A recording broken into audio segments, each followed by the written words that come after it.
Well, good evening, everyone, and welcome to the first Galloway Glens event that I've done for a while.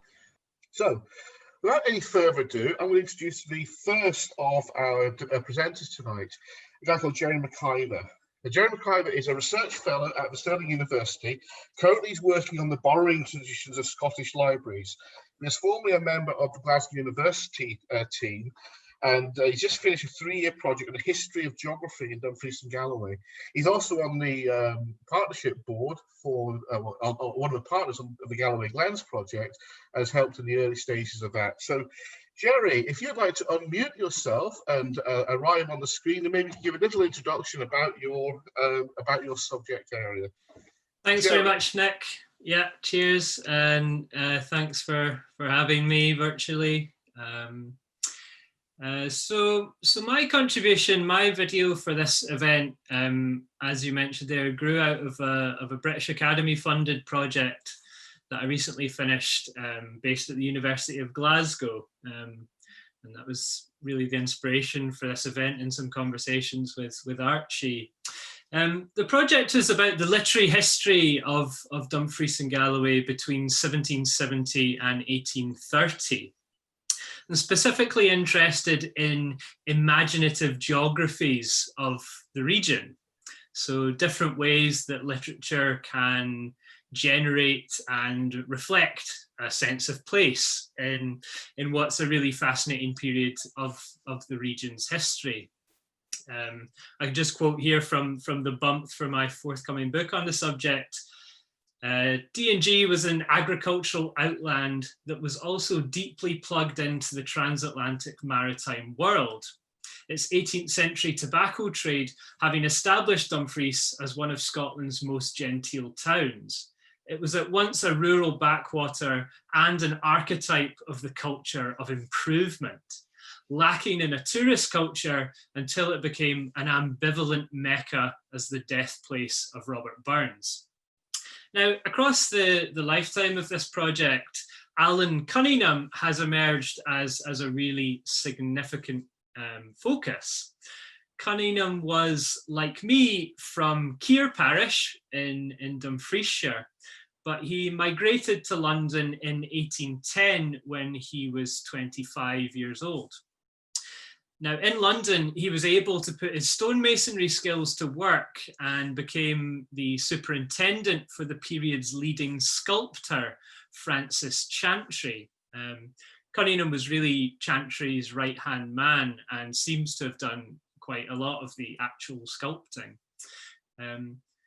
Over the following decades, however, Cunningham would find spare hours to produce an astonishing range of literary work, the bulk of which is set in and around the Dumfriesshire landscape in southwest Scotland, where he was from.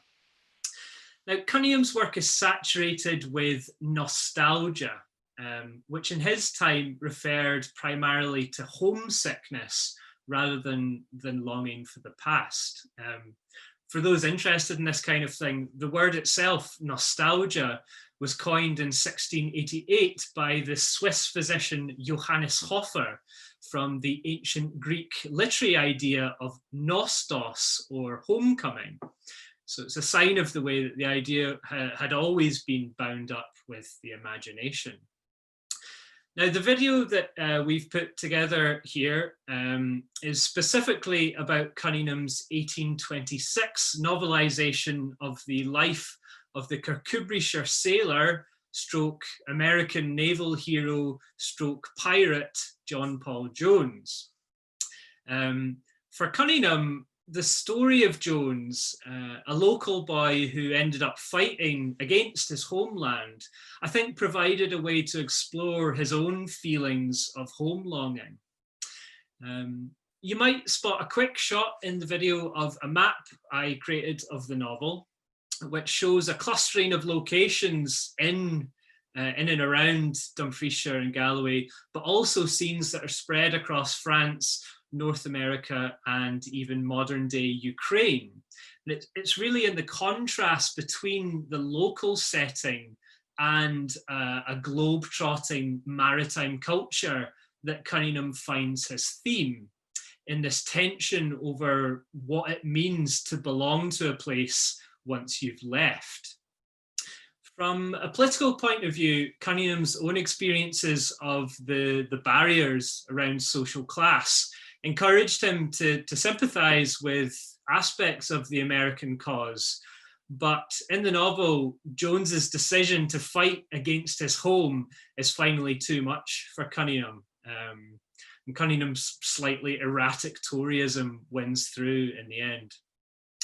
So it's a novel that represents the incredible power of our feelings for home, but also the pain and conflict they can cause, either when they're twisted into xenophobia or when we lose touch with our roots.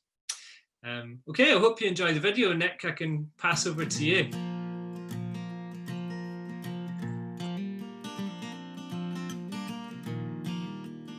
As a popular 19th century chapbook tells it, the Kirkcudbrightshire sailor John Paul Jones was of a wild and ardent disposition, well suited to a seafaring life.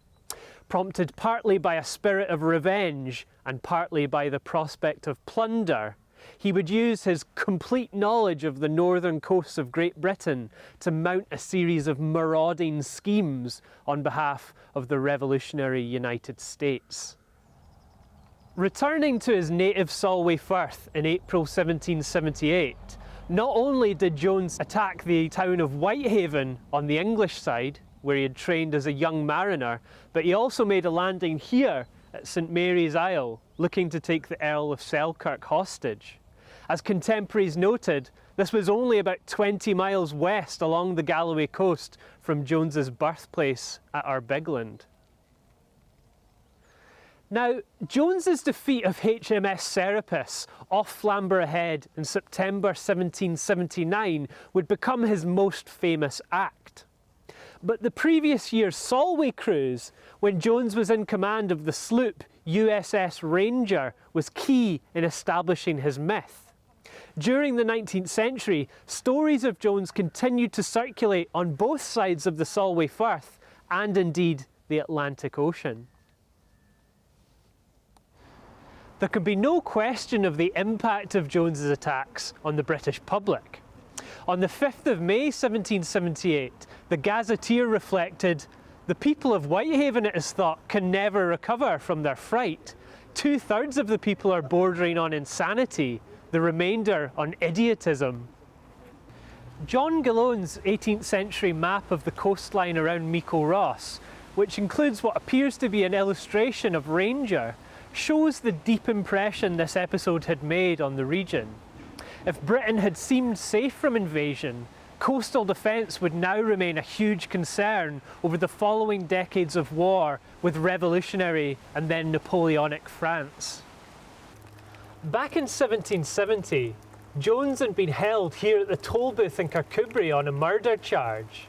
Now, the Dumfries Weekly Journal printed correspondence from Kirkcudbright begging for assistance with the threat of Ranger, which had plundered St Mary's Isle for booty. On the captain himself, a villain of abilities, the paper noted, "There is great reason to believe that this J. Paul Jones is a native of this Stewartry and the greatest miscreant under the canopy of heaven."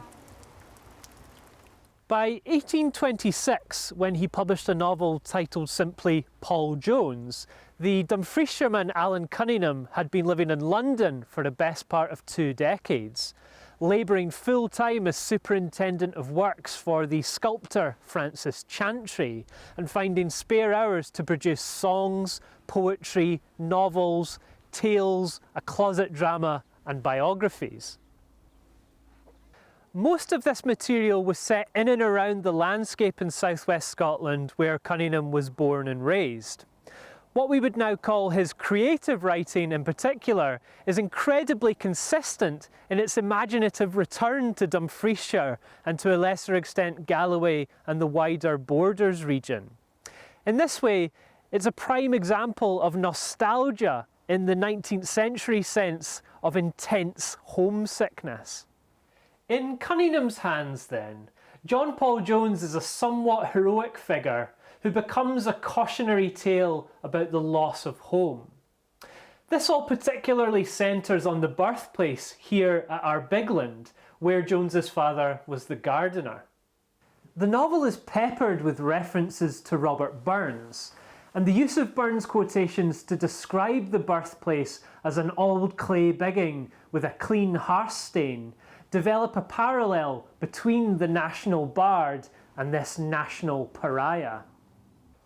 Burns's own birthplace at Alloway was sufficiently well established in the popular imagination by 1818 for John Keats to find it disgustingly commercialised. Cunningham does not exercise much restraint in his romantic view of this cottage. In the novel, Jones's birthplace on the shoreline is not merely humble, but actually hidden, saturated with nautical imagery, having been built in imitation of the imaginary architecture of the Spanish Armada. In a novel that combines an intense local focus with the globe-trotting maritime world, Cunningham turns Jones into a difficult alternative to the patriotic ideal of Burns. Burns's quasi-autobiographical domestic poem, The Cotter's Saturday Night, offered a sentimental mythology that was acceptable to radicals and conservatives alike in the 19th century, but the revolutionary figure of Jones was much more contentious. In Cunningham's novel, a spineless local magistrate describes Jones as a fellow who intends to plough the high street of Kirkcudbright and sow it with ryegrass. To Cunningham in 1826, the American Revolution seemed to have been a harbinger of progress, although he suspected the political integrity of Jones, a man who would later join the Imperial Russian Navy. Crucially, Jones's abandonment of Galloway, of the sacred cottage, to fight on behalf of the 13 colonies is too much for the novel to reconcile. Like much of his work, Cunningham's Paul Jones is obsessed with the history and landscape of southwest Scotland. Examples of this in the novel include transporting the Battle of Flamborough Head from off the Yorkshire coast to here in the Solway Firth. In the character of Paul Jones, the Scotsman who took up the American cause, Cunningham finds a way to explore this question of belonging in a darker way, in a novel that is finally about loss and dislocation. I have one question from Facebook Live, actually, from George, who's down in Durham. It's based on John Paul Jones, hero or villain, or did he have sympathisers in the area? This is more of a history context, Jerry, but do you have any thoughts on that? Yeah, I think it depends when you mean. Initially, certainly not, no. I mean, the attacks are recorded in the local newspapers here immediately. There's a famous letter printed in the Dumfries Weekly Journal from the terrified magistrates of Kirkcudbright just a day after the landing, when they're begging for assistance. But shortly thereafter, it's not long before you start to get this kind of romanticisation of Jones taking place. And I think there is a sense, particularly in Scotland, certainly by the 19th century, that he's become a bit of a folk hero in some respects. So yeah, complicated. I mean, he's such a difficult figure politically in general. I mean, as I say, he goes on to fight for the Imperial Russian Navy, so his republicanism's pretty questionable. But yeah, the sort of, I guess the simple answer is that by and large he was demonized in Britain and celebrated in America, but there does seem to have been a slight complication to that, with a little bit of local interest perhaps coloured his reception in Galloway, made it a little bit more positive. Well, thank you very much, and good work there. Now, If you want to go on mute now, the next speaker we have is Callie Phillips. Callie Phillips has been known to many of you, but she's formerly the writer in residence for Dumfries and Galloway. But she's currently exiled somewhere up in the northeast of Scotland. She's probably the world's foremost expert on J.R. Crockett. And she champions his work through a group called the Galloway Raiders and has written extensively on him and republished most of his books, or all of his books. Her family, by all accounts, call her the crazy Crockett woman, which it's probably is quite nice. Now, Callie, because she is living a lot more distant to the rest of the team involved in this, put her own video together, and thank you very much, Callie, for that. If you'd like to introduce yourself and maybe have it explain why Crockett inspires you, whilst I get your video ready for playing. Okay, right, thanks. Well, if we'd been having this event a century ago, things would have been very different. We'd all be in the heart of Galloway together. If you weren't local, you'd probably have come by train. And I would start my introduction with, "Welcome to Crockett country," and you would have all known what I meant.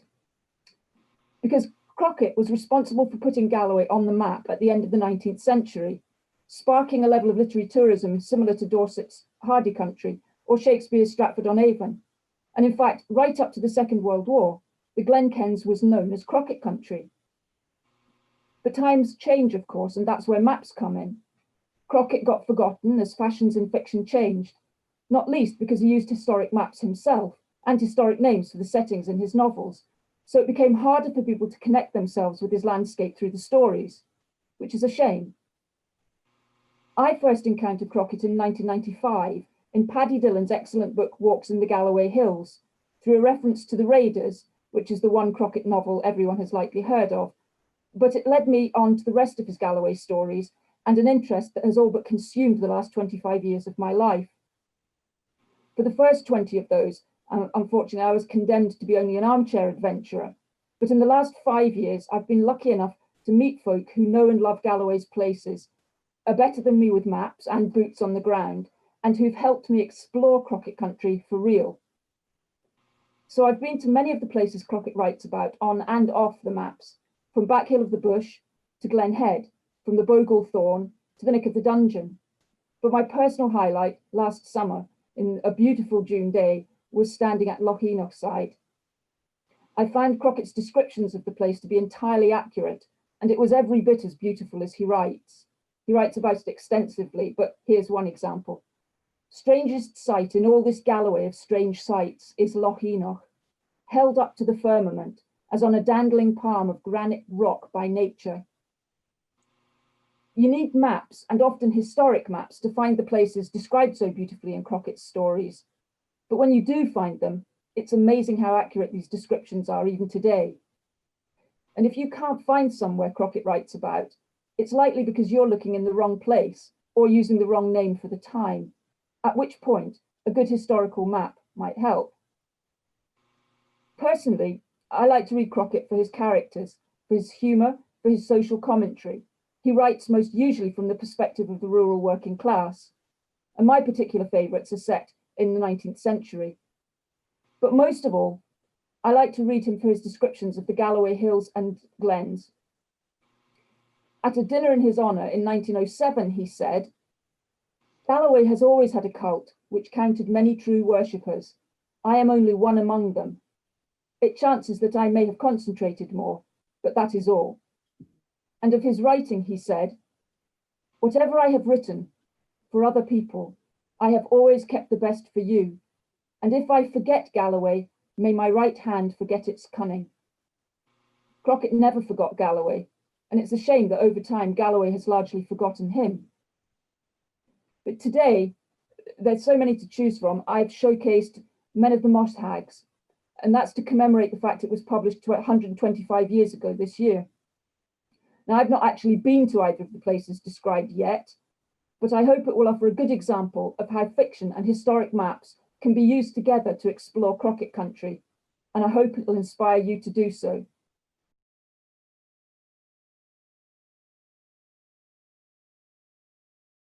Born plain Sam Crockett on the 24th of September 1859 and raised by his maternal grandparents, who were tenant farmers at Little Duckery. Put simply, when talking about Galloway's literary heroes, Samuel Rutherford Crockett is the biggest, and I think the best. In this brief introduction to the man who wrote over 30 novels set in his native Galloway, I hope to show you how, with a combination of historic maps and his novels, you can explore Galloway and discover its literary landscape and heroes for yourself. This illustration is from Crockett's children's novel Sweetheart Travellers, which features bicycling trips round the Glen Kens with his young daughter on a Humber Beeston tricycle. My own relationship with maps is perhaps best illustrated by this one. The place I'm interested in is invariably in the creases of the map, in this case, Little Duckery. It was from here that Crockett set out on many adventures as a child, and which he later wrote about. I've ringed Cairn Edward Hill here, as this is the name he reappropriated for Castle Douglas in his fiction. I believe that on a clear day you could see CD from the top of the hill. If you look at the route south along the loch Crockett passed on his way to school, which he writes about as Loch Greenock in novels including Kit Kennedy, you'll see that on this 1870s map, contemporary with his childhood, it is named Greenock. Crockett uses this old name, but as early as the 1850s it was undergoing a transformation, as this map shows. You can see it called Loch Greenock or Wood Hall, while by 1895 it was marked as Woodhall Loch, the name it retains today. Crockett often uses historic names in his fiction.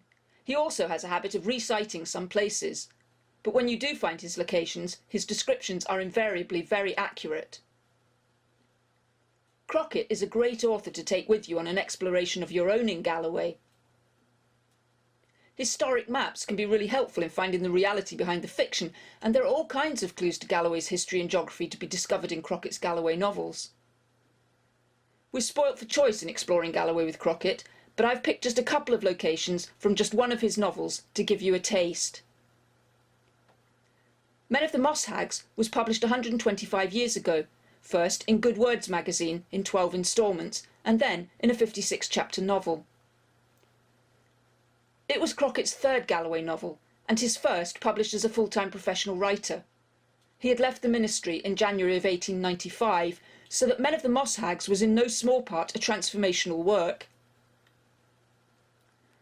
An historical adventure romance, the action takes place in the killing times of the late 17th century and follows the fortunes of the barely fictional cousins Will and Wat Gordon of Earlston and Balmagee, who find themselves on opposing sides of Scotland's bloody civil war. The events are given a Gallividian flavour and in the process offer a unique perspective on the lives of the Covenanters.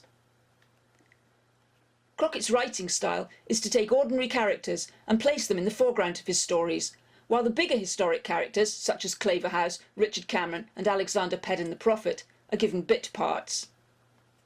Inevitably, Crockett takes some liberties with the history. He's writing fiction after all, but he does draw from historical fact. In fact and fiction, Will Gordon is the younger brother of Sandy the Bull Gordon, both sons of William Gordon of Earlston, who was killed at the Battle of Bothwell Bridge in 1679. This action frames the story, but Crockett adds adventure and romance to the history. And this can be particularly useful when the maps of the time are, well, somewhat empty, as this map from the 1660 shows. A later map shows Earlston House itself, which Crockett describes thus. The House of Earlston sits bonny above the waterside, and there are few fairer waters in this land than the Ken Water. Also, it looks its bonniest in the early morning when the dew is on all sides. And this 1895 map shows the castle and the great oak as they would have been when Men of the Moss Hags was published. While Men of the Moss Hags ranges widely through Galloway from Earlston to Balmagee and as far west as Wigton, another key location is the Session Stone near Shallock on Minnoch, as this modern map illustrates. Crockett can take us there. For us, who were used to making a herd's track across the hills, it was not a long step over the moors from McCatterick to the foot of the Craig Facey of Shallock, where the general meeting of the societies was to take place, but it was a harder matter for my mother. She needed help over every little brink of a peat brow, and as we passed Tonskeen, where there's a herd's house in the wild, far from man and very quiet with God, I ran to get her a staff, which the shepherd's goodwife gladly gave.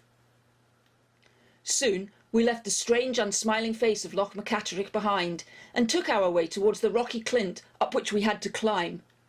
We went by the rocks that are called the Rig of Carclach, where there's a pass less steep than in other places, up to the long wild moor of the Shalloch on Minnoch. But when we got to the broad plain top of the Shalloch hill, it was easier to go forward, though at first the ground was boggy, so that we took off our stockings and walked on the driest part. We left the burn of Knocklach on our left, playing at keekbogles among the heather and bent, now standing in stagnant in pools, now rindling clear over slaty stones, and again disappearing altogether underground like a hunted covenanter. Crockett continues to tell us of the conventicle. As soon as we came over the brow of the hill, we could see the folk gathering. Over the short brown heather of the tops, the groups of wanderers came, even as we were doing ourselves, past the lonely copse at the Rowan Tree, by the hillside track from Straighton, up the little runlet banks where the heather was blushing purple. They wended their ways, all setting towards one place in the hollow. There, already gathered, a black cloud of folk under the rickle of stones that runs slidingly down from the steep bow of Craig Facey. As we drew nearer, we could see the notable session stone, a broad flat stone overhanging the little Puri burn that tinkles and lingers among the slaty rocks, now shining bone white in the glare of the autumn sun.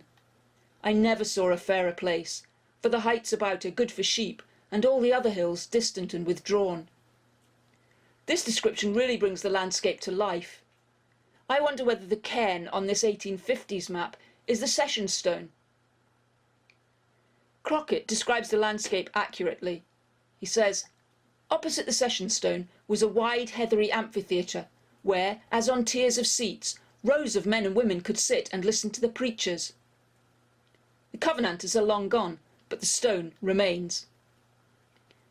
You don't have to be a fiction lover to get a lot from Crockett's novels. You just need to have a love of Galloway's places. Personally, I like to think of the relationship between Crockett's fiction and modern fiction as analogous to that between an historic map and a contemporary OS map. In both cases, you need to put in some effort to read them well. If you're looking for literary heroes in Galloway, Crockett's writing can provide you with many. So while this is just a thumbnail sketch, I hope I've shown that Crockett's fiction can be used as maps into the past, and the reward, I think, is as close to time travel in Galloway as any of us are likely to get. I'll leave you with his own thoughts on the matter. Which reminds us that as well as writing about Gallovidian heroes, Crockett himself is the foremost of Galloway's literary heroes. Thank you very much, Callie. That was really, really good. And I've got one question in from Facebook, and I've got another question that's come in on the previous presentation we'll cover as well. So, Callie, I think it's someone who's not come across Crockett very often and is intrigued by him. They've commented that he wrote a lot of books in a relatively short period of time. Maybe you could give some information on that. Okay, well, so he wrote the best part of 70 books over a 20-year period, averaging 2 a year.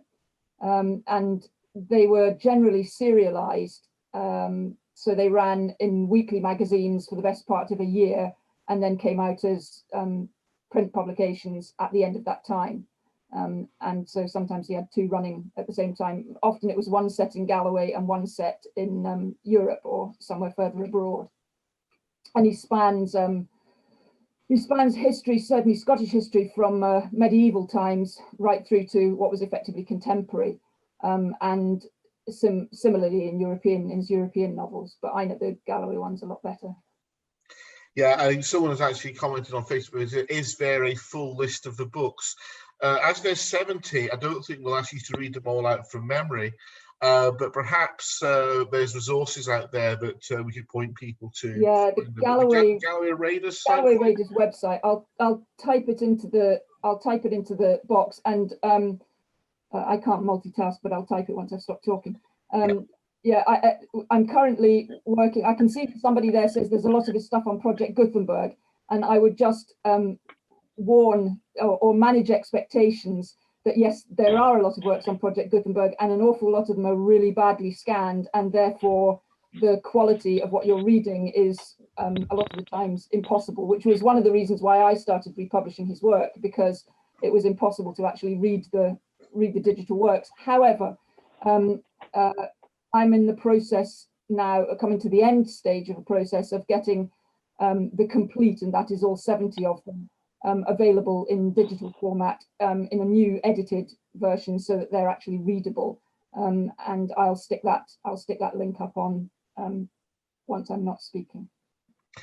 Okay, yeah, you can put it on there. And we got a message actually. It's Jerry. If you want to come back in, just a very quick one. If you're aware of this, just wondering what's happened to the Earl's house on the St Mary's Isle. Yeah, I presume you mean as part of the John Paul Jones. So yeah, essentially in April 1778, just after raiding Whitehaven, Jones brought his crew across to St Mary's Isle in an attempt to take the Earl of Selkirk hostage. But in a slightly farcical turn of events, the Earl wasn't at home. But Jones's crew were confronted by the Earl's wife, Lady Selkirk, and they essentially burgled the plate from the house, so the expensive silver, the silverware. Subsequently, Jones wrote this sort of ostentatious formal apology and insisted on returning the plate, claiming that he'd been unable to control his men. So there's quite a lot of debate about how things exactly unfolded, but it's a sort of slightly farcical event in the end. As yes, the Earl was actually in London at Parliament. So. Okay, we're going to jump to another question on Crockett, Callie. This is from Patrick Laurie, another local writer. Probably not quite as famous as Crockett yet, but Crockett had made a great deal of his friendship with Robert Louis Stevenson.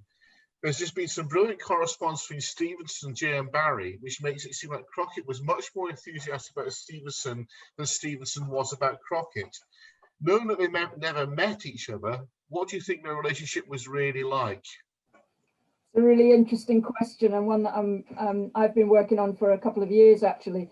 The book that's just come out of the letters between Barrie and Stevenson is interesting because it's more developed than the previous Stevenson correspondence that we've had, which was mediated by Sidney Colvin, who was one of Stevenson's friends and somebody who tried to manage Stevenson's legacy after his death.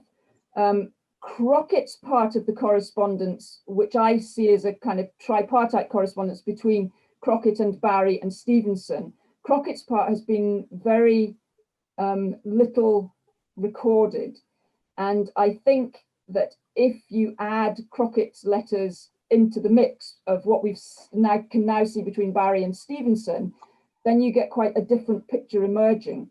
And I would just counsel that the received wisdom which says that Stevenson thought Crockett was a pain and Crockett traded off Stevenson's reputation is actually fake news that's come down to us through generations, and that a bit more research actually reveals it to be quite a different situation.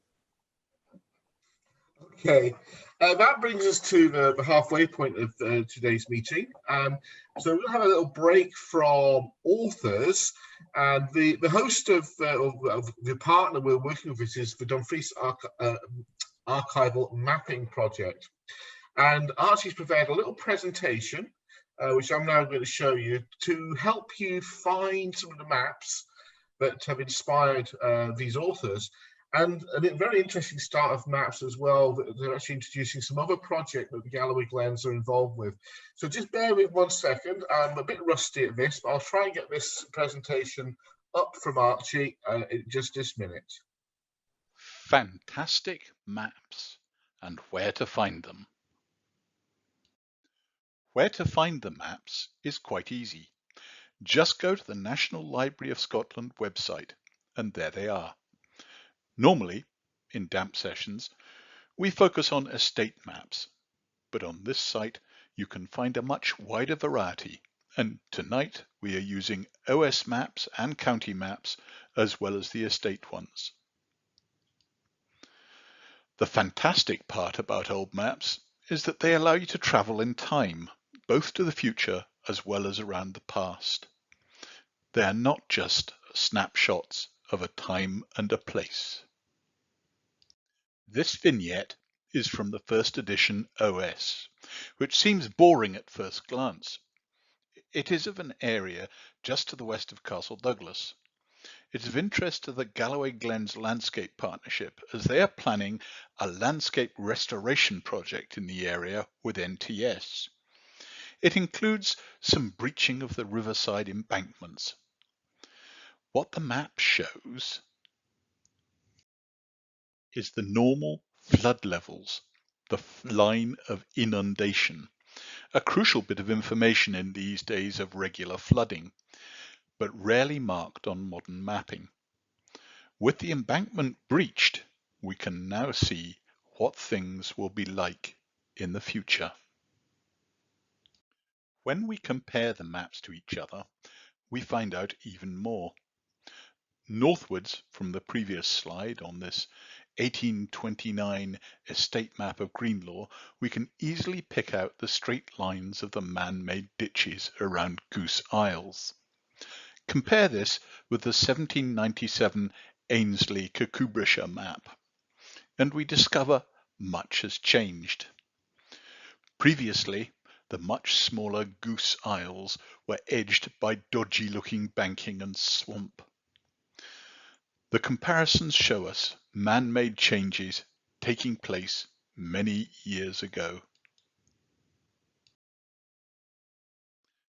Now have a look at this and spot the name change.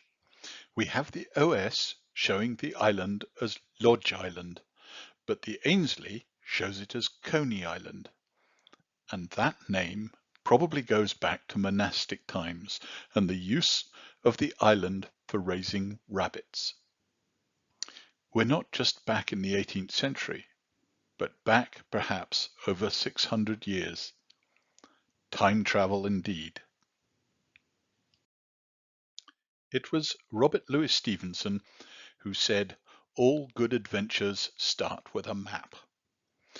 Fantastic maps are all very well, but what are adventures without people?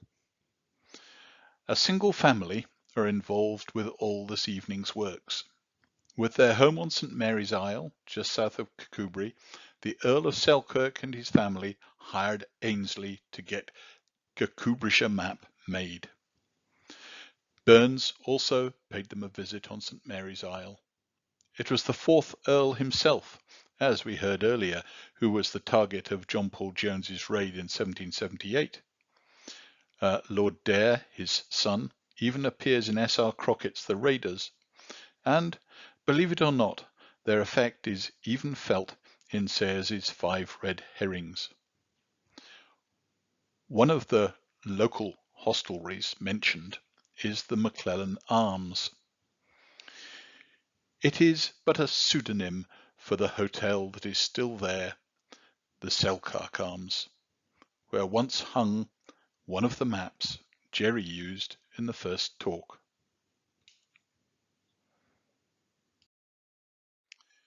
And DAMP are still hunting for pre-OS maps, somewhere around 1850. So do contact us if you know of any. Thank you very much.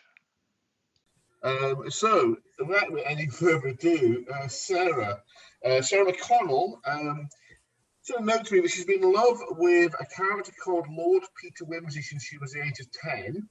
In love with the Galloway areas from the age of 20. She's mentioned nothing about her husband in the notes she sent me, but she currently works on economic development in the region and across Scotland, but she still approaches books with the enthusiasm of an ex-English student. And she's talking about Dorothy Sayers, right, a well-known local author. So Sarah, would you like to take over, please? Thank you very much indeed, Nick. Yes, Peter Wimsey has been my pin-up for many, many years. Dorothy Sayers, I think herself, was very much in love with him as well. He's not perhaps a totally typical detective. He's got straw-coloured hair, a big nose, a vaguely foolish face, and at least on the face of it, a lot of his success is down to his loyal valet, Bunter, and his very healthy private income.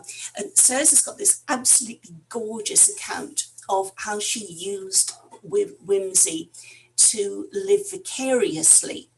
And she says, Lord Peter's large income I deliberately gave him. After all, it cost me nothing. And at the time, I was particularly hard up, and it gave me pleasure to spend his fortune for him. When I was dissatisfied with my single unfurnished room, I took a luxurious flat for him in Piccadilly. When my cheap rug got a hole in it, I ordered him a wonderful carpet. When I had no money to pay my bus fare, I presented him with a Daimler 66, upholstered in a style of sober magnificence. I can heartily recommend this inexpensive way of furnishing to all who are discontented with their incomes. It relieves the mind and does no harm to anybody. Now, whether Sayers' first audiences felt the same way, I don't know. But Wimsey was an instant success. He's remained popular ever since. He's been portrayed on television by first Ian Carmichael and then Edward Petherbridge, both of whom were enormously successful with audiences. One of the books, interestingly, that modern audiences have found some difficulties with is the one I want to talk about tonight, which is 5 Red Herrings. It was first published in 1931. It was the 7th Wimsey book that Sayers had written. It's one that I'm a little bit nervous about talking about tonight, because I know that in the audience we've got Professor Paul Bishop, who has written extremely scholarly articles on this particular book for the Dorothy L. Sayers Society, and I hope I acknowledged his help enough in the talk as well. The book's set, of course, in Galloway. Wimsey's on holiday in Coobray. He's on good terms with the artistic and local community. And the book, the plot really sort of kicks off when Campbell, an unpopular and quarrelsome landscape painter, is found dead in a burn near Newton Stewart. In fact, Borgan on the Water of Minnoch. And first of all, it seems as if he must have slipped, and it's an accident, while he was painting near to the edge of a cliff. But Wimsey, being Wimsey, is convinced that it was murder.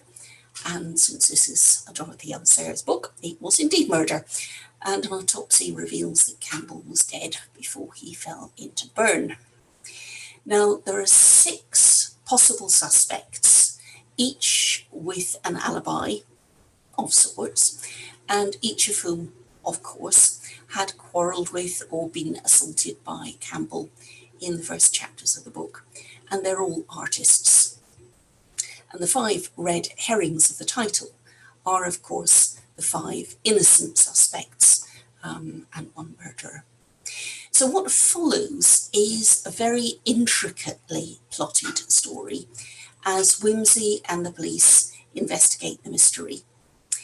It's complicated by immense detail about train times, routes, bicycles, moving the body, alibis, and various styles of painting, culminating in Wimsey's reenactment of the crime from beginning to end to show how it was carried out down to the most minute detail. But as we'll see, Thank you, Nick. Not everyone approved of the book.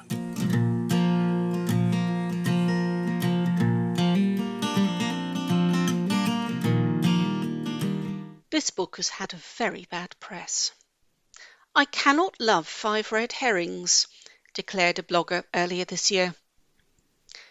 One of the book's earliest reviewers said, "This book will be appreciated by the type of mind that goes on solving crossword puzzles for ever and ever." So pity the poor reader who snatched up 5 red herrings after reading Sayre's previous book, Strong Poison, in which Lord Peter Wimsey falls unrequitedly in love with Harriet Vane. This book doesn't feature her at all. Indeed, other than Wimsey himself, there are few memorable characters, but there is an embarrassment of plot detail, and the reader requires a thorough understanding of the finer points of oil painting. Sayers wrote trenchantly to her publisher, Victor Gollancz, "No one falls in love, and every sentence is necessary to the plot.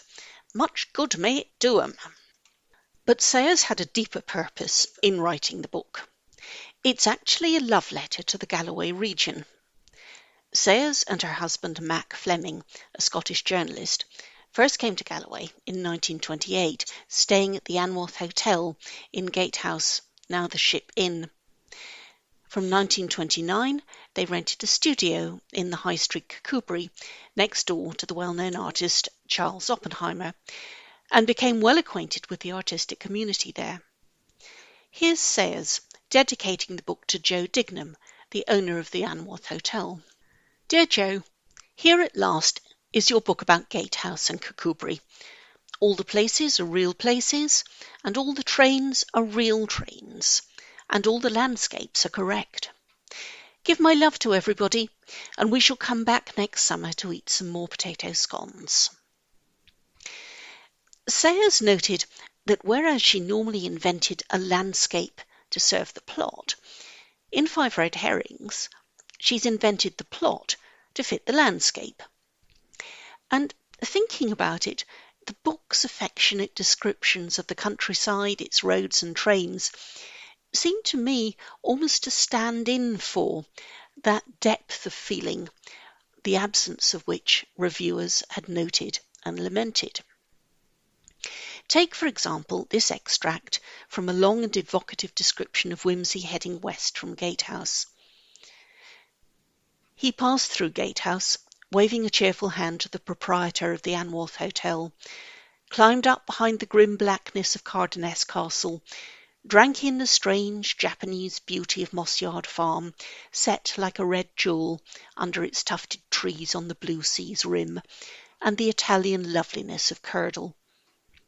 The wild garlic was over now, but the scent of it seemed still to hang about the place in memory, filling it with the shudder of vampire wings and memories of the darker side of border history."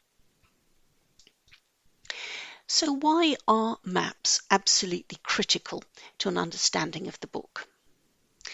Well, because Sayers draws on the landscape not just to conjure up the magic and mystery of the region, but also as a fundamental part of each suspect's alibi. Here's Wimsey again, in a fairly typical extract, speculating on a suspect's movements. Just try to imagine this without any knowledge of the geography. "There's nowhere much for him to go," said Wimsey. "He could go up to Glentrool, but he'd only have to come back the same way. He might, of course, follow the Cree back as far as Minnigaff and strike across country to New Galloway, but it's a long road and keeps him hanging about much too close to the scene of the crime. In my opinion, his best way would be to go northwest and strike the railway at Bar Hill. That's about 9 or 10 miles by road. On a bicycle he could do it going briskly in an hour, or, as it's a rough road, say an hour and a half. That brings him to Bar Hill at 12:30. Reading that, I got lost somewhere near Minnigaff. And working out the solution to Sayre's puzzle really does require a rigorous attention to detail, infinite leisure, thus probably half a bottle of whiskey, and above all, a really excellent map. Interestingly, as Damper Professor Paul Bishop has pointed out, Sayers herself stipulated that she would not have anything but the best, citing a book by a rival in which publishers Collins had furnished the poor man with the most mean, miserable, potty, small, undecipherable and useless map, scrimshanking, feeble and unworthy to the last degree. Possibly he drew it himself, but in that case they ought to have taken it away from him and given him something better. I look to you, she wrote to Gollancz, to allow me a large, handsome, clear, well-executed, generous and convincing map, with a proper scale of miles and everything handsome about it. Whatever happens, we must go about 10 better than the intolerable Collins. Gollancz duly obliged. Their model, probably based on the Galloway and South Ayrshire sheet of the graded road maps, is more than sufficient for the casual reader. But it wouldn't be nearly detailed enough for the guilty party to plan their false alibi with. What would he have used? Well, the two most likely candidates are, firstly, a gorgeous 1911 cyclists map of the region. I do like the aesthetic of this cover. The map itself is based on the 1906-07 Ordnance Survey edition. It's functional, though a cyclist with at best a 3-speed bike might find the contouring detail a bit limited. The second is a more straightforward 1923 Ordnance Survey map, much more detailed and incorporating post-First World War revisions to the road and rail networks. And thinking about the railways, Sayers would have been familiar, of course, with Norman Wilkinson's iconic 1927 poster romanticising the region, as the many stations and branch lines of the London, Midland and Scottish Railway form a key part of the book. At this time, trains ran from Dumfries to Portpatrick, then the principal port for crossings to Northern Ireland, with branch lines going off to Kirkcudbright and Whithorn. Glasgow trains came down the coast via Ayr and Bar Hill, intersecting at Stranraer.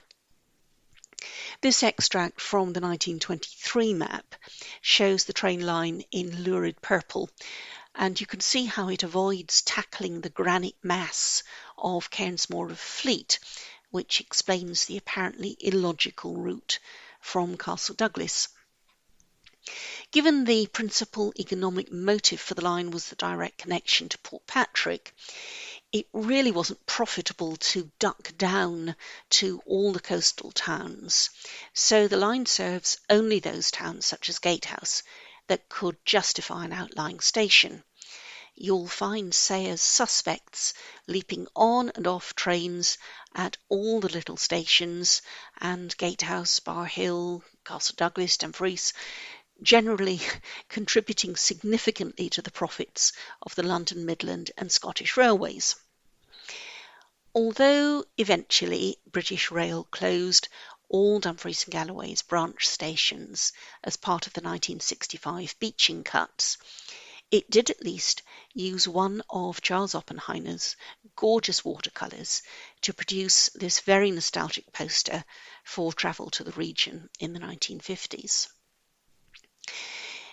There is, I think, a strong sense that Sayers knows she's writing about a period that's nearly over and about a place on the point of change. It's there from the beginning in the foreword to Joe Dignam.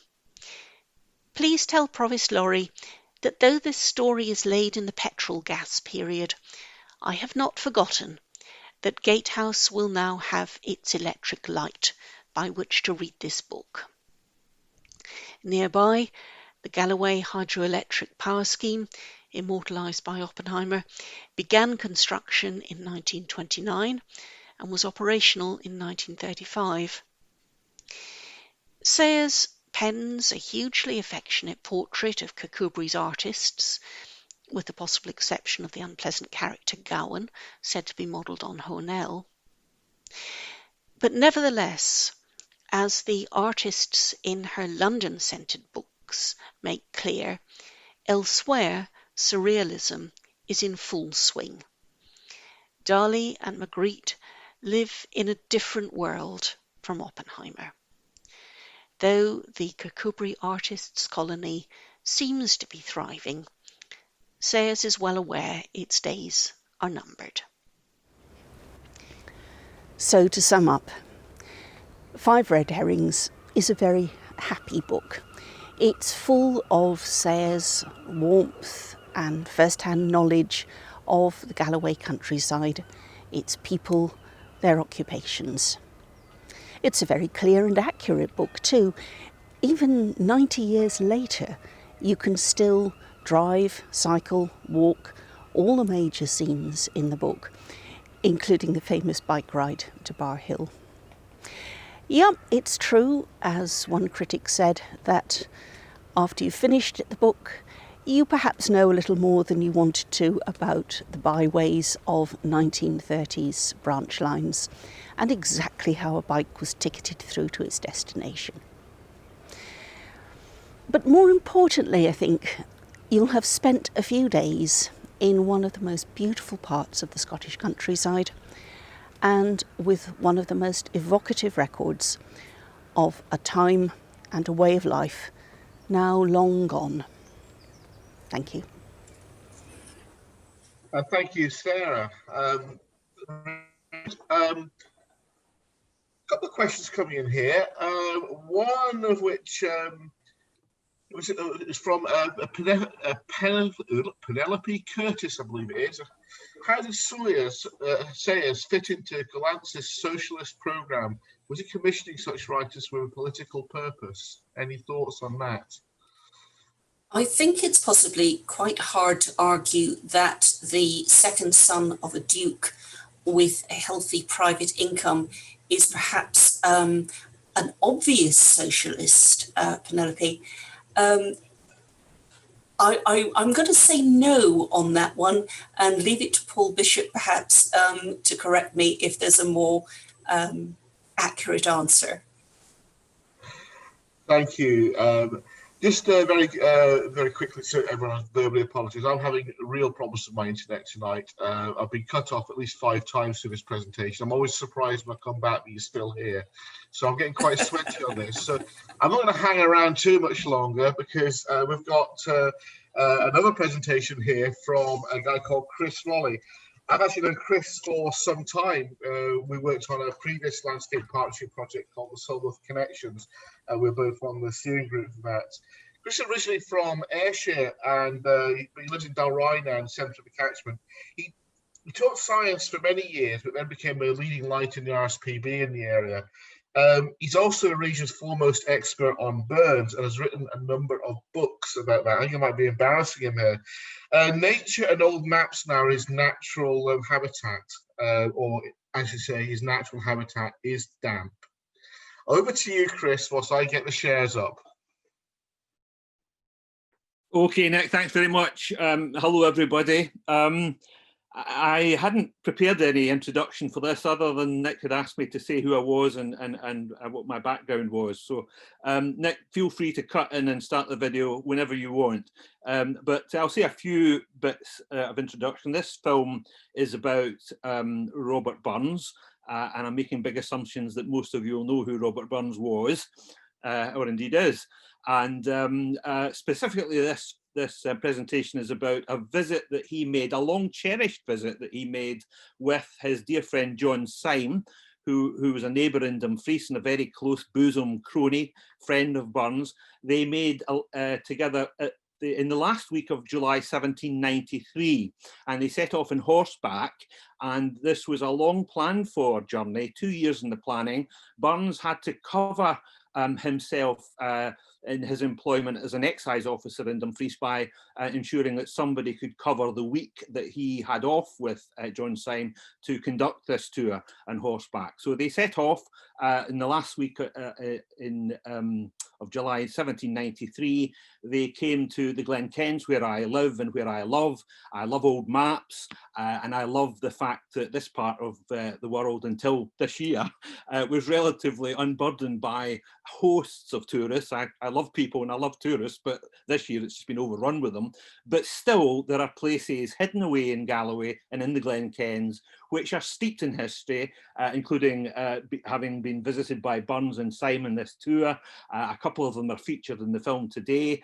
That just fascinate me. I love Burns for many reasons, but one of the reasons is because he's from my part of the world, and also because it gives me an insight into a fascinating part of Scotland's and indeed United Kingdom's history, world history, really. The world's at a very pivotal time during Burns's lifetime. This gave me an opportunity to look at old maps and to follow in Burns's footsteps as he made this trip. Are you ready to start the film, Nick? No, I've been away off the internet again whilst you were talking, so please keep going. Yeah, I can see a bit just more. returned 30 seconds ago. Yeah. Okay, so I hope the film speaks for itself, but one of the great mysteries and intrigues that is associated with Burns's trip to Galloway, most of the information that comes down to us on this trip comes from his friend John Syme, who wrote a long letter to a mutual friend, Alexander Cunningham, in Edinburgh, a few days after they returned from their trip, and also in a conversation that Syme later had with Burns's first real proper biographer, I'm sure I'll get shot for saying that, James Curry, in 1800, when he related some of the more extravagant aspects of the trip to James Curry, Burns's biographer, and its association possibly. And Chris, if I could interrupt you, yeah. I'm going to share it before my world falls apart again. Thank you very much. Yeah, get going. Pleasure.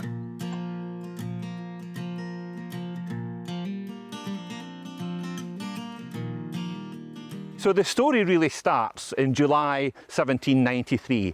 Burns was a household name in Scotland by that time. He'd made a certain amount of money with the publication of his books. He'd had tours before, and they always started on a Saturday. And it was Saturday, the 27th of July 1793, that he and his great friend John Syme set out from Dumfries on ponies. They dined with the Glendinans at Parton, and then after dinner they walked up a small eminence and looked across to Airdswood to see where John Lowe, the famous poet of the time, had got the inspiration for his very famous song, Mary's Dream, or Mary Weep No More for Me, which Burns absolutely adored.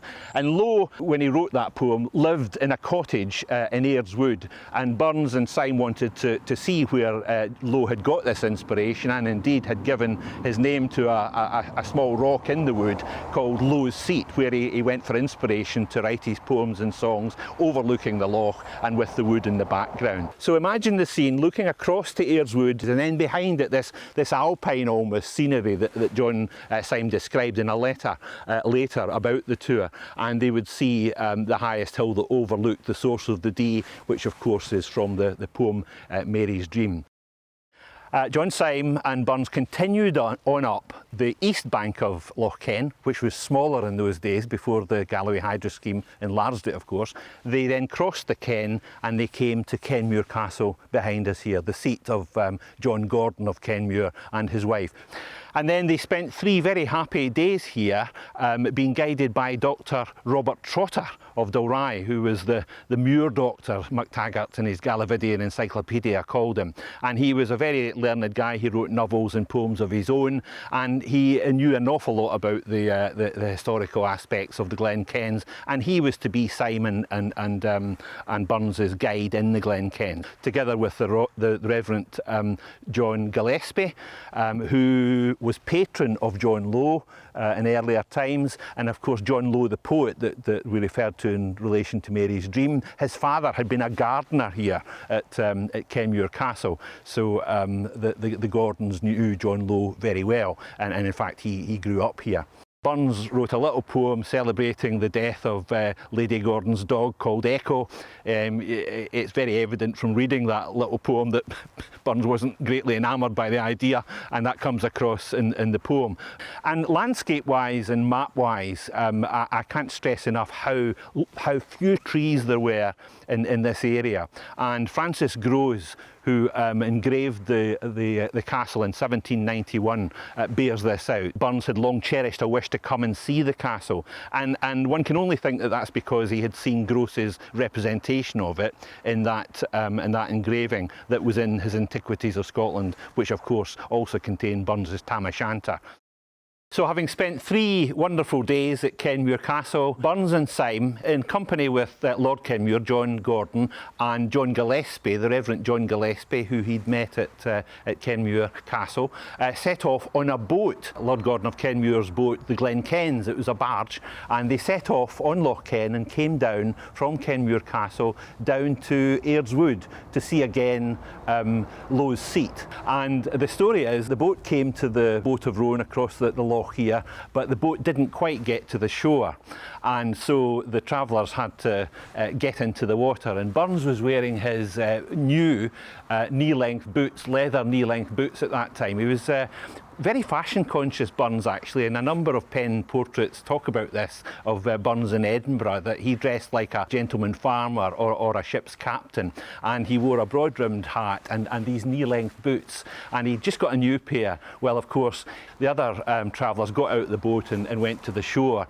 but poor old Reverend John Gillespie was a bit too old for that, and Burns had to jump into the water and get a hold of the Reverend Gillespie and wade the last few yards to the shore. And of course that caused quite a bit of jocularity amongst the party, and of course Burns's boots got awfully wet, and they got further wet in the ensuing storm later that day, and resulting in the ruination of Burns's boots in Gatehouse. He took them off at night and he went to put them back on the next morning with a hangover, and they had shrank, and he had to cut them and couldn't get them on basically, and they were torn to shreds. They were repaired later in Dumfries apparently, but such is the story as has come down to us all these many years ago. And they headed over the hill road between Lauriston and Gatehouse, where they stayed in the Murray Arms. And local tradition has it that on the way they stopped at the Lochinbreck Change House, later to become the celebrated Lochinbreck Hotel, because what we have in front of us here is the celebrated Chalybeate spring, the Lochinbreck well, which was certainly known in Burns's day, but which became a really celebrated spa in years following Burns, and especially in late Georgian and Victorian times, and people came here literally in their droves to take the waters. It has salts of sulphur, magnesium and iron, and was a cure-all ills for a number of gut complaints, etc. But in landscape terms, the key thing here is that in Syme and Burns's day, this was essentially an open landscape. In later times there's been a lovely double beech avenue planted all the way up to the hotel, but literally the old stories and accounts of the hotel talk about the trains being heard on the old paddy line from Dumfries to Stranraer, way down by Loch Skerrow, and essentially the landscape between here and there, several miles, was completely open, with only an odd hawthorn bush and tree beside some of the buildings, etc. But essentially it was an open landscape, and quite a wild landscape in Burns's day. But essentially on that journey across the wild moor, Syme reckons that was the greatest inspiration for Burns writing Scots Wha Hae, which he did of course within a few weeks of the end of his Galloway tour. Scots Wha Hae wi' Wallace bled, Scots whan Bruce has often led, welcome to your gory bed, or to victory. Now's the day and now's the hour, see the front o' battle lower, see approach proud Edward's power, chains and slavery. Wha will be a traitor knave, wha can fill a coward's grave, wha sae base as be a slave, let him turn and flee. Wha for Scotland's king and law, freedom's sword will strongly draw, freeman stand or freeman fall, let him follow me. By our oppression's woes and pains, by our sons in servile chains, we will drain our dearest veins, but they shall be free. Lay the proud usurpers low, tyrants fall and every foe, liberties in every blow. Let us do or die. That concludes the presentations tonight, and thank you very much for everyone being so patient. There have no more questions appearing now, but if someone wants to drop something in, we're happy to put them to the presenters. But all this work will be put back onto YouTube, and if anyone has no questions, I think I'll close the meeting down. And first of all, say thank you very much for everyone who presented for us. And thank you very much for all the audience being with us for this length of time. So without no further ado, thank you very much, and maybe we can all applaud the presenters.